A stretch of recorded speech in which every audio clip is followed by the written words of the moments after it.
On today's episode, I'll be speaking with Beckie Bray Rankin all about rubrics. She's going to give us some tools and tips and insights for building rubrics and using them with students so that they are set on a path towards learning and proficiency. So let's jump in. Are you a language teacher looking for some reassurance that what you're doing in the classroom is on the right track? Or maybe you're looking for some ways to teach even more effectively? If you're one or the other or somewhere in between, you've landed in the right place. This is the World Language Classroom Podcast with your host, me, Joshua Cabral. You're about to get tips, tools, and resources so that your students continue to rise in proficiency and communicate with confidence. Let's jump in. Vamos, allons-y. Hello, my friends. Hola, mis amigos. Bonjour, mes amis. Thank you so much for being with me today. So I'm going to throw the word rubric out to you. And what do you think about when you hear this word rubric? We as teachers talk about them. We learn in education programs that they're useful. But I have the pleasure today of being joined by Beckie Bray Rankin, who's going to help us to kind of reframe when we think about rubrics and actually using them as a pathway for learning and maybe not just as an assessment tool. Correct me if I'm wrong with that, Beckie. That's exactly the way it should go. Every piece of instruction should have a rubric attached. All right. So welcome on in, Beckie. Thank you so much for being with us today. It's my pleasure. Thanks for having me, Joshua. I would love to tell your story, what I know about it. I know you just got back from a pretty amazing sailing trip, an exotic place. So I think you could probably talk about yourself a little better than I can. So who is Beckie? So we did just get back from some time in French Polynesia. We do sailing with friends exotically anytime we can. So it was really fun to be able to use my French in a culture that I had never been a part of before, and fun to bring that back to the classroom. And outside of that, I love to garden. I love my dog. I work in Lexington at the high school. I'm a French teacher there. I'm part of several boards for world language educators, and just love to give back to my community. Excellent. What was your sort of education start? What was your college experience? When did you connect with French? What is that story for you? Right. So French was in 6th grade. We had one of 3 languages, each for a trimester. I started with German, moved on to Spanish. The French teacher was the coolest, and we had baguettes every Friday in class, and sometimes on great days, croissants. So who wouldn't pick that? Right. I love hearing when the French teacher was cool, because I'm a French teacher as well, and we often get a bad rap, and particularly historically, and I love hearing that. Yeah. So let's talk about this word rubric. And I love the title that you use when you do your workshops on this. What is the title you use? The thingamabob that does the job. Yeah, so awesome. It's sort of like, yeah, this is something you can use. It's totally viable, and you got this. I love that you use that, so it makes it very manageable for teachers, right? So assuming that there was a time in your teaching that was sort of the pre-rubric, the pre-discovery of it. What did teaching look like? I think it was centered a lot more around more like tests and quizzes, and really assessing students to find out what they don't know rather than what they do know. Mm-hmm. And so, taking off points for this, that, or the other thing, offering feedback in a way that took me a really long time. And then the kids didn't really take advantage of that feedback. So it was sort of just this one stop, we take a test and then we move on. It wasn't part of this process and part of sort of a growth cycle. It was just very minutia based, mm-hmm. and not wonderful. I have to say, I need to change. It was that time of teaching, which still exists, unfortunately, in a lot of our classrooms, but it's that time of teaching where it was, let me just tell you what you did wrong, mm-hmm. And let's focus on that. And you as a student will feel joy in that process. Well, this whole idea of deficit, what did kids not get over COVID? It's I don't know, my kids got a lot. Yeah. Let's celebrate what they did get and what skills they did sort of acquire or work on over this time period. whether or not you were your best teacher this year, like I'm sure the students got a ton. So like, let's focus on the positive and celebrate what they did get. What was it that in your classroom you're like, this is not the road I wanted to be going down with my students. This is not the experience I want them to have. And you discovered rubrics. Maybe you rediscovered. What was that process? So I have to attribute it to Skolt. My first 2 years of teaching, I was in Washington, D.C., and I was promoted way too fast. I was 23, 24, taking kids abroad and in charge of 25 members, K-12, in a charter district. And I said to myself, I need more education. So I applied to go to Skolt, and I went to a workshop on IPAs. And Can you tell us what Skolt is real quickly? Oh, yeah. Skolt is Southern Council on Language Teaching. I'm going to guess it's a regional version of Axel. You're at Skolt and IPAs. On a workshop on IPAs. So let's do that alphabet soup. That's Integrated Performance Assessments. And at that time, this is the early 2000s. I would say it's like on the newer end than it is now. And I was just blown away. I remember sending emails back to my department being like, this is unbelievable. We can ask what kids know and they can prove to us what they know. And then there's these things called rubrics that sort of tell them what they know and celebrate that. And we're just going to start doing this tomorrow. So everyone get ready. So there's nothing like coming back from a conference and being gung-ho. Right. It's so inspirational. That's why I think the conferences are so important, because even if it's something you've seen before, that you get rejuvenated. How did your colleagues react to that coming back and let's try this? They were also gung-ho, just because I think I was so excited about the way that we could turn this around from this like testing and grading and point-based mentality to sort of this project-based and rubric-based and more celebratory way of doing things. And we ended up sort of putting rubrics into our objectives, the way that we wrote our objectives. So there was always like a level up objective and sort of like a scaffolded objective.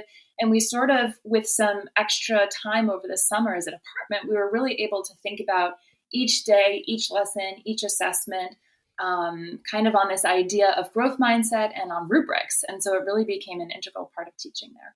So did you collaborate with common rubrics for your department at that point? What did that process look like? So the department was like pretty tiny. There were 2 French teachers and 2 Spanish teachers. So I just kind of told everyone what to do and they did it. So I suppose we had common rubrics. But honestly, I think we probably photocopied pages out of the IPA book. Sorry, Axel, we probably should have sued you for that. But I think that's what we did. I think we just like sourced from them. You sourced from them. We were so heavily inspired by them that it looked extremely similar. And we just used those, especially the presentational rubric, I think, was the one that we kept coming back to, because that's the easiest one, I think, to sort of hang on to. Focus on the writing when you say presentational that way. So what do you think made that the easiest? I think, so as language teachers, lots of years ago now, I think writing was our first entree into project-based assessment. And I think it was easy to have students like write an email or write an essay or write a response. And that's something that you might have at the end of the test. And so it was easy for me to take that unauthentic, decontextualized text-based question and sort of turn it into something that's a little bit more real life. And then I think also as world language teachers, a legacy practice is doing presentation. So even presentational speaking. But again, it would be really based on whatever, we didn't really have a textbook where I was teaching, but it would be based on whatever that theme was and kind of decontextualized. And with this IPA idea, I was contextualizing together some sort of authentic resource along with some sort of speaking or reading or writing activities. And then being able to tell kids at the end, like, this is what I think you can do based on your performance. But there are also benefits in that rubric for the teacher and what they learn from it as sort of a formative experience. So what has been your experience with what you learn from using rubrics with students? The way that I tend to do rubrics is to highlight or circle kind of visually on the rubric where the kid is. And so if they're between meeting expectations, which is sort of my target, and exceeding expectations, it's visual. It's like a circle in between the two. And so I can really see from one assessment to the next, or over the course of a single assessment with multiple students, I can kind of see where students are easily leveling up and where students really need help. And sometimes it's obvious, right? As teachers, we actually do a ton of data manipulation in our heads. I have this like interpersonal writing thing I do with a lot of my students, and at least 20% forget to like respond to their colleagues. They write their first post, but they don't do the response. And so time and time again on this rubric, I'm circling like not enough evidence because you didn't respond to your colleagues. And so that's something that we kind of have in our head. But when you've got that information on a rubric and you're handing it back to the student, you're like, this is what happened the last time too. Like, let's have a conversation about it. I think it really helps you get into that groove and offer feed forward for students. So rubrics are definitely feedback, like how was your performance?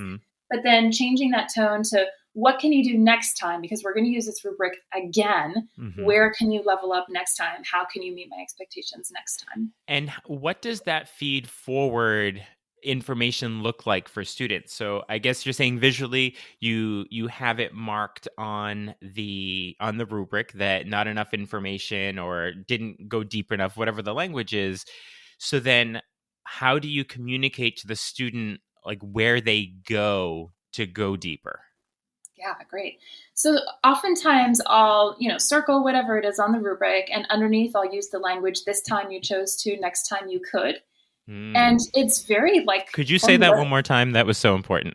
Yeah, this time you chose to, next time you could. Gold. Yeah, I wish I could attribute who it came from. I think it was a NECFL conference. So an example, this time you chose to not respond to your classmates. Next time you could try responding to one. And it's just like so simple, but there's some students who don't really take that feedback and turn it into feed forward. And so you're doing it in those little things. And sometimes if a kid does stellar work, like this time you chose to put a lot of effort into this, awesome job. Next time you could try to scale it back. You have a lot of things going on in your life. So you could use this as part of your SEL curriculum too. It's not just about what they did great and not so great. Yeah, so it's that student connection as well, not just sort of the language feedback feed forward. So can we look a little bit deeper at the idea of the IPAs?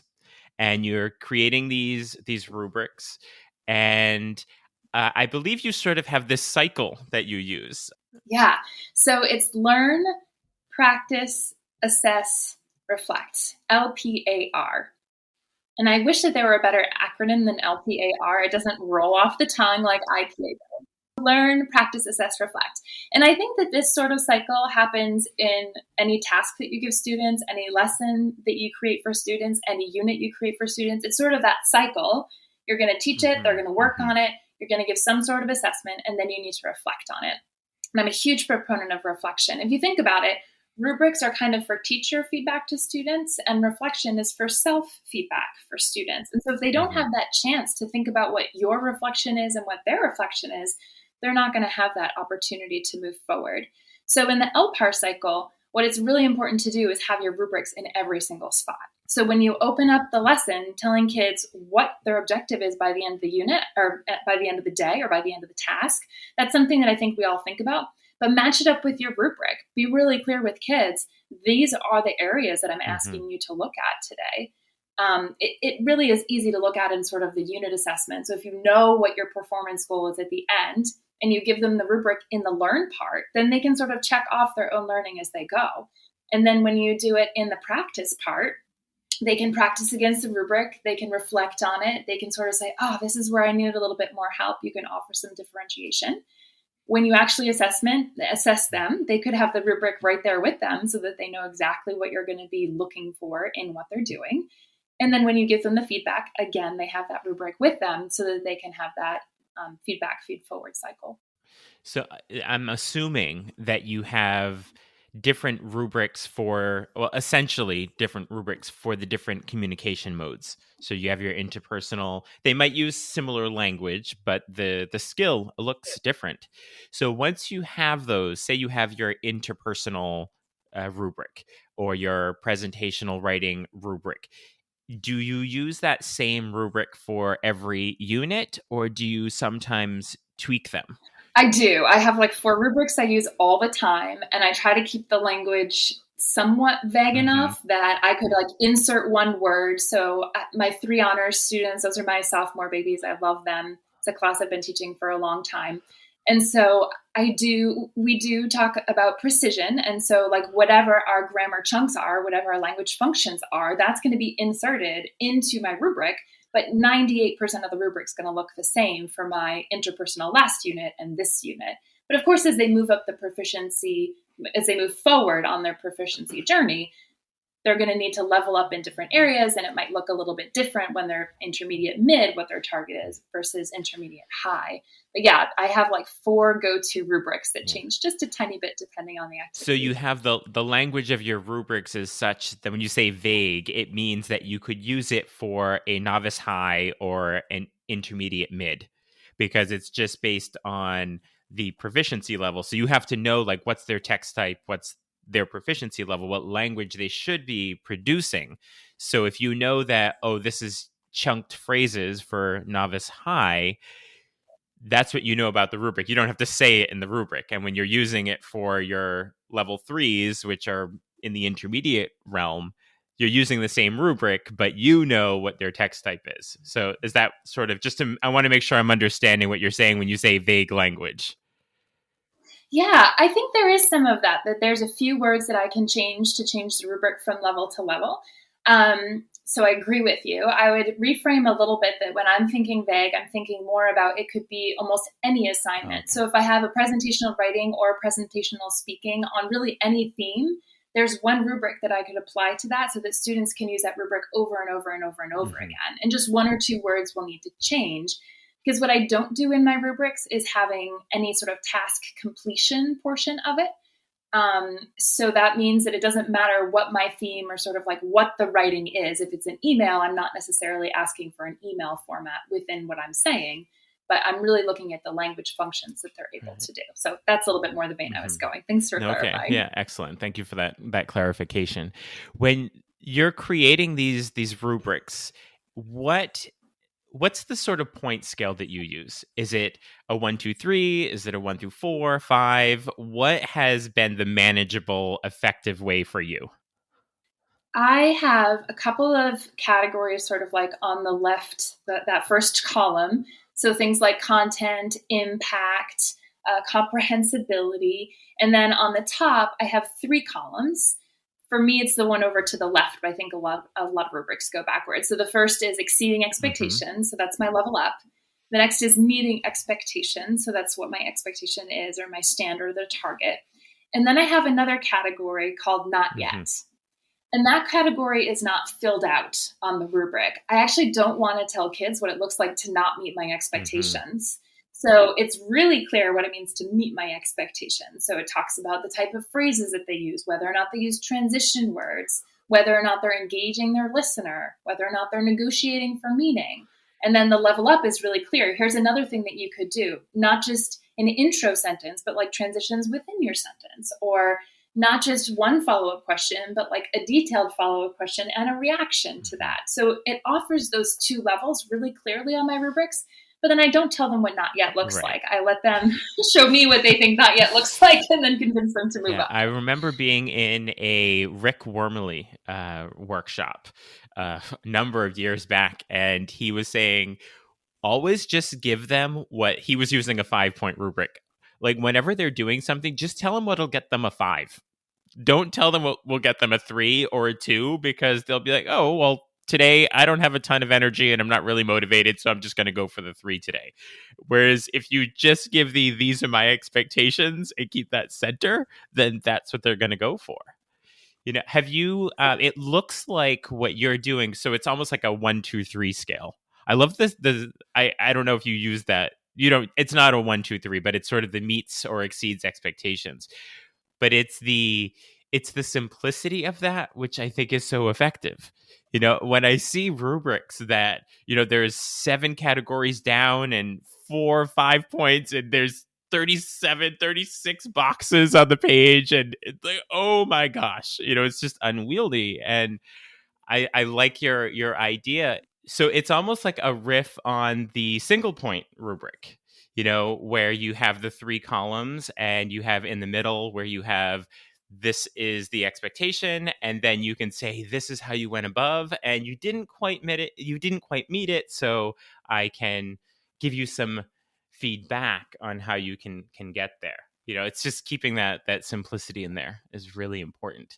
It is. And Paul Sandrock said, you want your rubric to match your task. So if you have a task that's smaller, maybe you need a rubric that's smaller. And that unwieldy one you're talking about, that would be fantastic for like a portfolio at the end of the year, because you've got a lot of different things you're looking for in all the different modes. But if you're just talking about a simple 5-minute conversation, there's no reason to have 25 indicators. Students, one thing that I love about my rubrics is it's all student-friendly language. They know exactly what these things mean. We talk about it. We use these rubrics all the time. If you've got 35 things, the kids aren't going to look at 35 things. They can maybe take in 3 or 4. And so you got to put those 3 or 4 front and center and easy for them to digest. So I'm looking at you as, wow, you have these amazing ideas about rubrics. I need to like listen back and get okay, this is what you're doing. This is what you can do next time. But is a rubric ever done for you? Like, what are you always sort of working on, like going down the road, making it better? Yeah, I do engage in a lot of reflection, and a lot of it is based on students and their feedback. So there's a story that of a student who she really didn't like one piece of my rubric because it clashed with her culture. Ooh. And so I was like, I really have to think about how to be a better culturally competent, culturally responsive, culturally sustaining teacher, and not really use this cultural piece, kind of strip that away, make my rubrics a little bit more equitable. So that's one piece that I've been looking at. I've also been looking at student-friendly language over a long period of time. And so if kids don't do something, my question is always, was it clear enough? Yes. And so I'll make sure I go back and make whatever it is clear. And then honestly, simplifying. If I do anything to a rubric, it's take more words out, because I really want to focus on what's essential. And so the rubric that I love the most that I use is an interpersonal writing rubric. And every time I take it out, I take one more word off the page. And it's really getting to the spot where kids exactly know what's there. They can take the pieces, they can take the words off of the rubric. They can put their own quotes into the rubric to show me where they're at. They can say, this shows you that I meat expectations in impact. So they can really work with the rubric. And every time they work with it, I look at it, I was like, oh, that's not really what I meant. Or like, oh, I could explain that more clearly. And the next time around, I try it again, I pilot it, and then we move forward with something different. And sometimes my change is wrong and I go back, and sometimes it's awesome. And so we use that moving forward. Yeah. I remember, I guess it was last summer, there was an Actful event. It was a virtual event, and Rebecca Bluewolf spoke at it, and she talked about putting your teaching through the colander, and what stays is what's essential, and what goes through you really didn't need. And it sounds like that's what you're doing with your teaching in general, but your rubrics, it's like, oh, let's put it through the colander, and the words that stick are the essential ones. That's so true. And I think those are the words that really guide students, and they do that feedback and that feed forward, because the whole reason we're doing rubrics is so that students can walk further down in their journey to proficiency. So if the rubric isn't serving the students, then the rubric is doing nothing. So making sure that it has its ultimate goal in mind, and making sure that it's achieving that is really where the gold lies in the rubric. Such amazing information that you're sharing with us about all of this. And I love the information we get about teaching, and I always like to take that and pivot to this idea of inspiration as well. So it's sort of, I'm getting all of this, but then I need to be inspired to do something. And what inspires you? Like, are there sort of those language influencers out there, or books or conferences or blogs? Where does your inspiration come from? Well, serving on the MAFLA board, MAFLA is the Massachusetts World Language Organization. I think I get inspired by a lot of people on that board. We've got lots of professional developments, and we bring people in like Leslie Braun and Greta, Thomas Sauer, and I'm able to be inspired by all of them. And then my colleagues on the board like Tim Egan. And that's really fun for me. Kim Talbot also with Understanding by Design and Inclusivity. And then I think within my department too, a lot of questions come up. I have a Spanish colleague, Ryan. We do a lot on reflection together, and we push each other. And having that colleague that really helps you think and pushes you to a different spot. I have another colleague, Rena, who we've been talking a lot about in the Actful rubrics in the IPA section. you get to the bottom, and for comprehensibility, the onus is on the listener to understand the speaker. And we're sort of like, how can we grade the listener when we're actually giving feedback to the speaker? And then maybe you've seen on Twitter too, which is another huge spot for inspiration. There's a whole conversation going about like, it shouldn't be the native speaker anymore. Like any speaker should be able to understand you. Maybe their level is part of what makes it difficult, but you should still be able to negotiate for meaning with someone at a novice level. And so sort of all those things swirling around in my head, it's like, oh, I got to think about this. How am I really going to talk about comprehensibility with my students? I hear the theme over and over in talking with teachers, the inspiration that comes from their colleagues. And the fact that your go-to right away was to name two of your colleagues that you collaborate well with. And that is so important. Those are the day-to-day people that they teach the population we teach, the demographic we teach, the subjects we teach.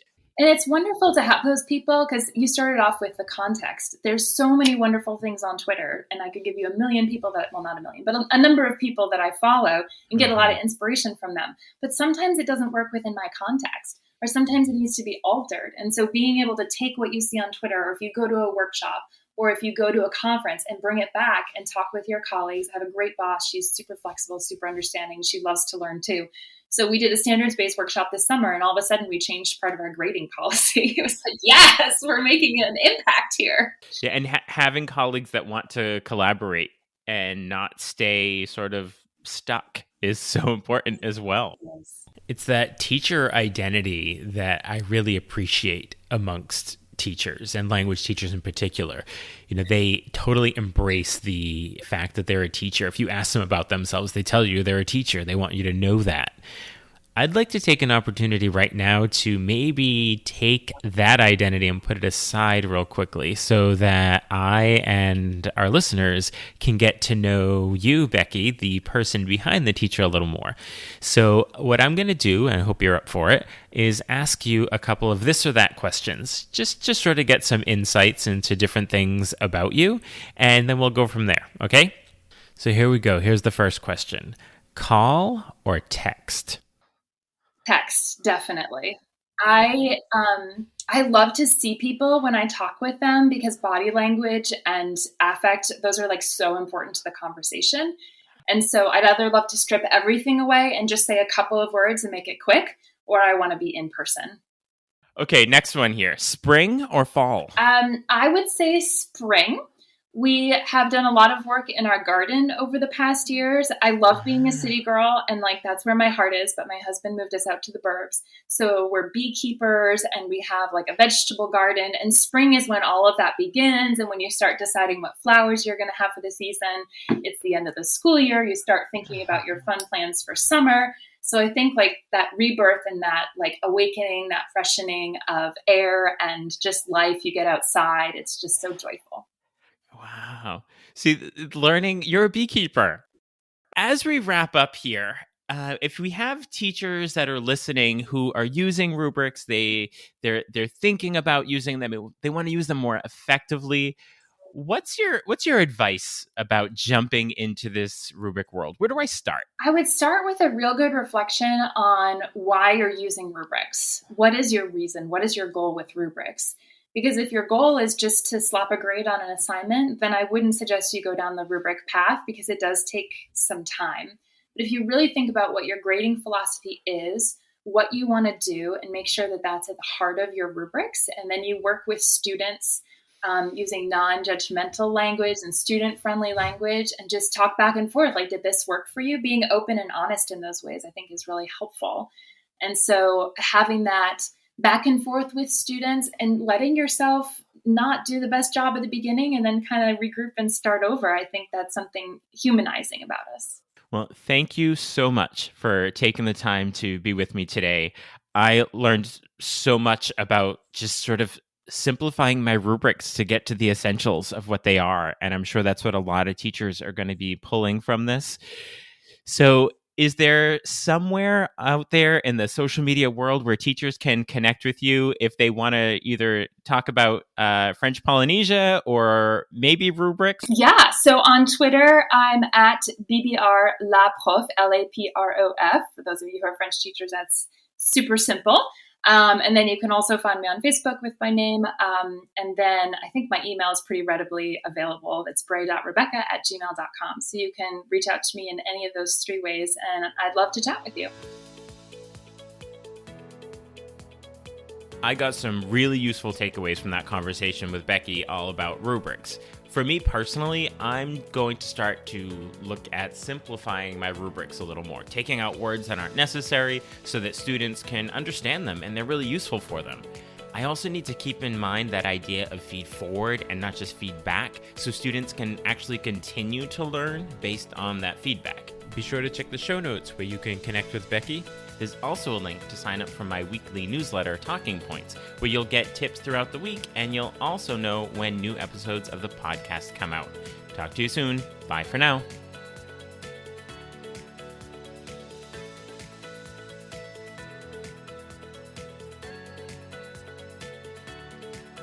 You've been listening to the World Language Classroom podcast. Be sure to follow or subscribe wherever you're listening so you don't miss a single episode. Let's continue the conversation on Twitter, Facebook, or Instagram at WL Classroom. You can also see over 250 blog posts about language teaching at, you guessed it, WLClassroom.com.